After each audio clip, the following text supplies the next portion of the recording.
Terapia de grupo versus terapia individual. Frederick S. Peirce. Marshall McLuhan escribió un libro en el que expone la noción el medio es el mensaje.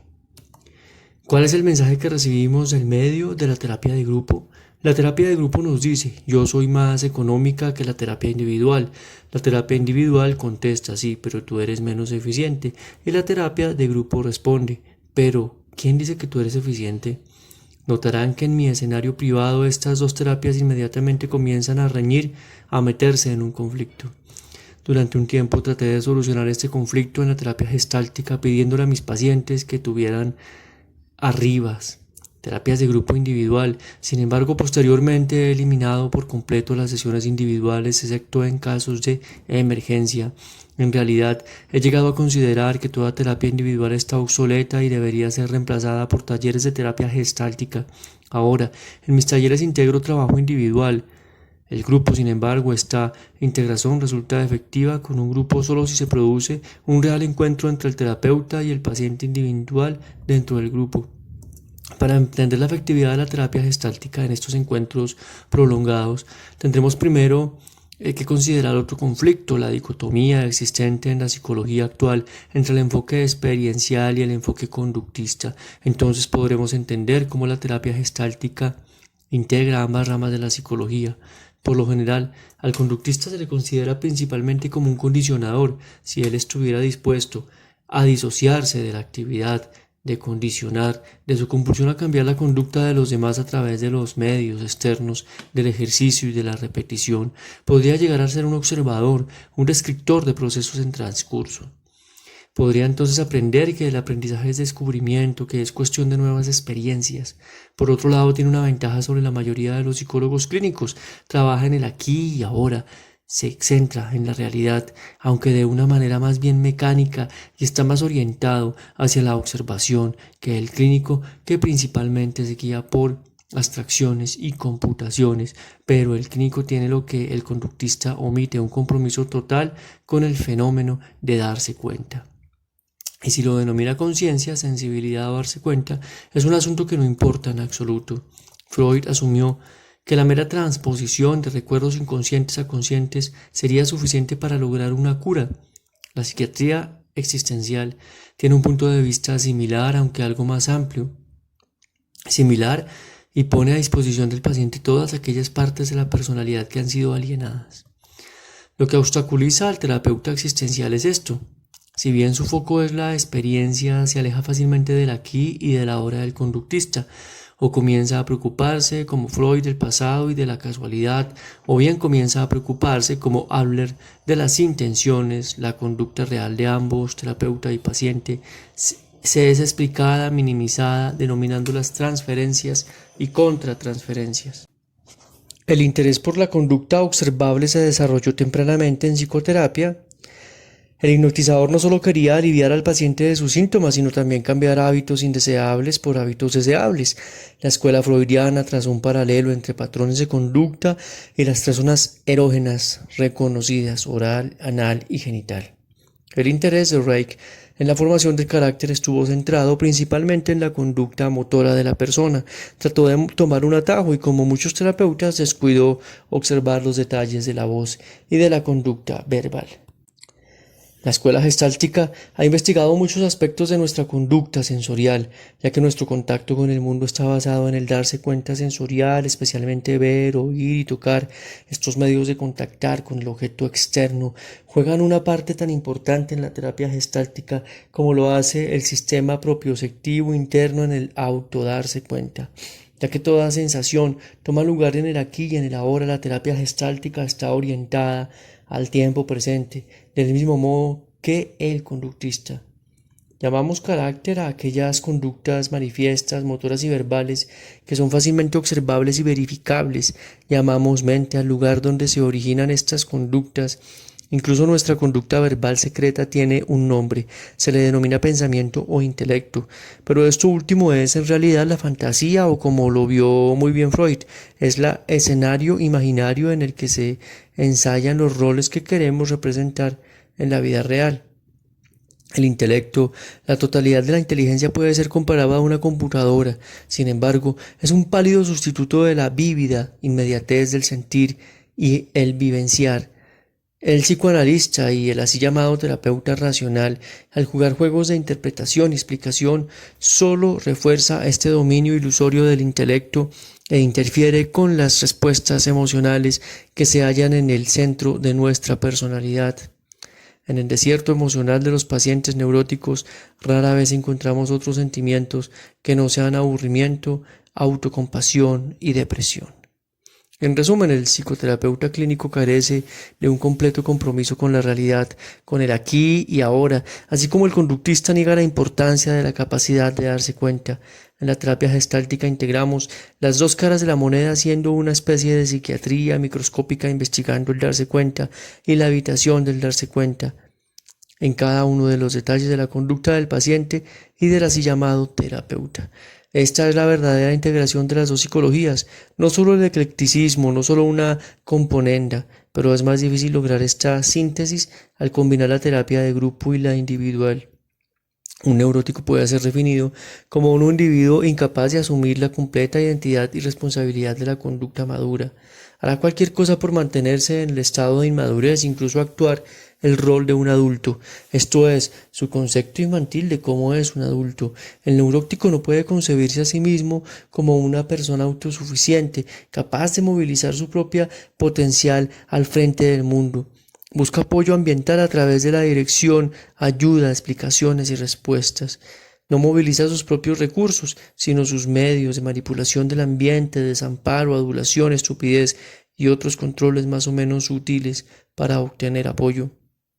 El psicoanalista puede hacerle el juego del neurótico que recurre a tal conducta al desatender la esencia de las relaciones humanas y al transformar cualquier relación en infantil con rótulos tales como figura paterna, incesto, superyo dominante. No se hace responsable al paciente, sino que es el inconsciente, el complejo de Edipo, lo que quieras, quien recibe la purga de la causa y de la responsabilidad. La conducta básica de uno de mis estudiantes era lamentarse. Su padre era un lamentador profesional, un cantante. El estudiante se daba cuenta de que en muchos aspectos él era como su padre y combatía esta actitud, pero esta comprensión no le prestaba utilidad, pues nunca aclaraba cuál era la esencia de su lamento. Mientras más se lamentaba, mayor era su frustración al no producirse un resultado. No lograba percatarse que él y su padre estaban errando al punto. No podía haber respuesta porque nadie, ni Dios, ni un amigo estaban allí para ayudarle. Limitar al padre no es el problema, sí lo es la conducta irracional de ambos, padre e hijo. El freudismo también yerra el punto al centrarse en las causas e interpretaciones. La psicología en general lo hace al mezclar mente y fantasía.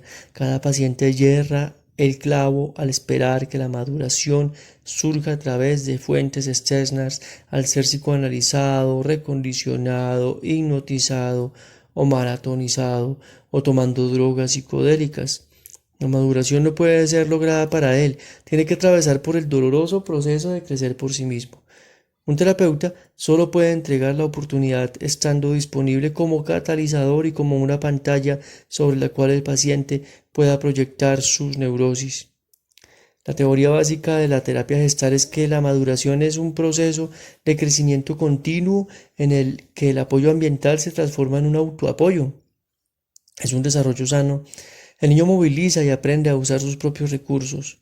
Un equilibrio adecuado entre apoyo y frustración lo capacita para llegar a ser independiente, libre para utilizar su potencial innato. En contraste, la neurosis se desarrolla en un ambiente que no facilita adecuadamente este proceso de maduración. El desarrollo degenera en una formación de carácter, en un conjunto de patrones de conducta destinados a controlar el ambiente mediante la manipulación.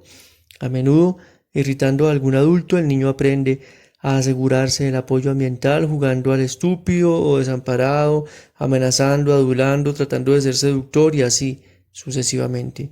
Así cualquier terapeuta solícito o demasiado apoyador o algún miembro del grupo que resulte succionado o fascinado por las manipulaciones del paciente solo arruinarán más a esa persona al privarlo de la oportunidad de descubrir su propia fuerza, potencial y recursos. Aquí la verdadera labor del terapeuta consiste en frustrar hábilmente al paciente. Al centro de cada neurosis yace lo que los rusos llaman el punto enfermo. Percatándose que no puede hacer nada para curarlo, se satisface con reorganización y sublimar sus energías alrededor de este punto enfermo. En terapia gestáltica, a este punto enfermo lo llamamos el impasse, y a esta al momento no he visto otro método que la terapia gestáltica para superarlo. Aún más, dudo que sea posible superar el impasse en terapia individual. En cambio, sé que en la integración de terapia de grupo e individual es posible hacerlo. Cuando se acerca el impasse existencial, y esto no significa atascamientos menores, el paciente entra en un remolino, entra en pánico, sordo, mudo, no está dispuesto a abandonar el carrusel de la repetición compulsiva, siente realmente la desesperación que Kierkegaard reconoció como enfermedad hacia la muerte. El impasse existencial es una situación en que no hay apoyo ambiental próximo al paciente, es o cree serlo incapaz de enfrentar por sí solo con la vida. De modo que hará cualquier cosa con tal de agarrarse al statu quo en vez de crecer y usar sus propios poderes. Cambiará de cónyuge, pero no de expectativas, cambiará de terapeuta, pero no de sus neurosis, cambiará el contenido de sus conflictos internos, pero no abandonará sus juegos de autotortura. Aumentará la sutileza de su manipulación y su manía de control para asegurarse el apoyo ambiental, sin el cual no se imagina capaz de sobrevivir. Ahora bien, en la situación de grupo ocurre algo que no resulta posible en la entrevista privada. Para todo el grupo es obvio que la persona angustiada no ve lo obvio, no ve la forma de salir del impasse, no ve, por ejemplo, que la mayor parte de su sufrimiento es pura imaginación. Frente a esta convicción colectiva del grupo, él no puede usar su habitual conducta fóbica, consistente en renegar al terapeuta cuando no logra manipularlo. De alguna manera la confianza en el grupo parece ser mayor que la confianza en el terapeuta, a pesar de toda la así llamada confianza transferencial. Detrás del impasse se oculta el monstruo amenazante que manifiesta clavado al paciente a la cruz de su neurosis. Este monstruo, la expectativa catastrófica que, así lo imagina él, recita su condena y lo previene de tomar riesgos razonables y tolerar los crecientes dolores de la maduración. Es aquí donde el pensamiento racional halla su lugar, en la posibilidad de ver el grado en el cual la expectativa catastrófica es pura imaginación o exageración de un peligro real. En la resguardada emergencia de la situación terapéutica, el neurótico descubre que el mundo no se cae en pedazos si él se enoja, se excita sexualmente, se alegra o se apena. Tampoco hay que subestimar el apoyo del grupo para su autoestima y para la apreciación de sus logros hacia la autenticidad y hacia una mayor vitalidad. En mi taller gestáltico, cualquiera que sienta un pulso puede trabajar conmigo. Estoy disponible pero nunca presionado. Temporalmente se desarrolla una diada entre el paciente y yo mismo, pero el resto del grupo está comprometido totalmente, aunque rara vez como participantes activos. Principalmente actúan como una audiencia que es estimulada por el encuentro para hacerse un poco de autoterapia silenciosa. Hay otras ventajas al trabajar con un grupo. Gran parte del desarrollo individual puede ser facilitado haciendo experimentos colectivos, hablando en jeringonza juntos, o haciendo experimentos de retirada, o aprendiendo la importancia de la atmósfera, o mostrando a la persona en lugar mismo el modo como aburre colectivamente, hipnotiza o divierte el ambiente. En la pena o en situaciones de similar carga emocional ocurren frecuentemente reacciones en cadena. El grupo aprende pronto a atender la diferencia entre ayuda, independientemente de la buena intención que implique, y el verdadero apoyo, y al mismo tiempo la observación que hace el grupo de los juegos manipulativos del neurótico, de los roles que actúan con el objeto, de mantenerse en un estado infantil, facilitan su propio autorreconocimiento. En otras palabras, en contraste con el tipo inusual de reuniones de grupo, yo llevo el peso de la sesión, ya sea haciendo terapia individual o conduciendo experimentos grupales. A menudo intervengo si el grupo comienza a jugar a las opiniones o interpretaciones, o si tiene enfrentamientos puramente verbales sin ninguna sustancia experimental, pero me mantengo al margen tan pronto como comienza a ocurrir algo genuino.